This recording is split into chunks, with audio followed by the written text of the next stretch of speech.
Welcome po sa aking YouTube channel. Sa mga hindi pa po nagsusubscribe, please click the subscribe button po. At huwag kalimutang i-click ang notification bell para ma-update po tayo sa mga new upload videos. Ayan, ang lulutuin natin today ay adobong kangkong.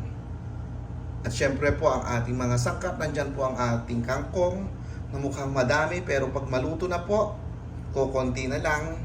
Andyan din po ang ating bawang, sibuyas at ang ating luya, ang ating soy, ang ating oyster sauce, ang ating garlic powder at ang ating black pepper.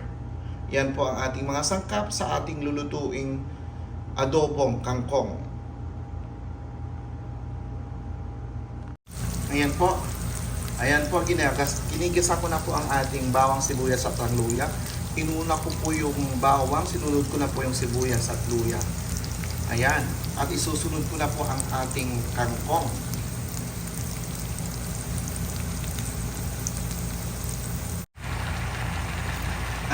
Ayan po, nilagay ko na po ang ating kangkong. Tatakpan ko lamang po siya. Liliit din po ito. Ayan na po ang ating adobong kangkong. Nilagyan ko na po siya ng soy sauce at paminta. Ayan, nasa sa inyo po kung gusto nyo po masabaw na kangkong, lagyan nyo po ng tubig.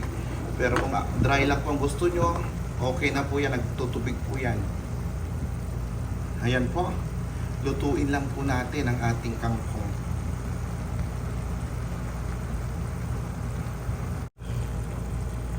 Ayan na po ang ating tatlong taling kangkong. Kanina parang ang dami-dami po. Ayan. Nang malapit ng maluto, ayan, kukunti na lang. Ayan, mabangong-bango na po. Iluluto ko lang po siya. Ayan. Ang ating adobong kangkong.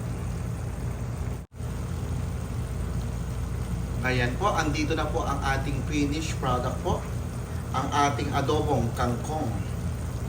Ayan, kailan na po.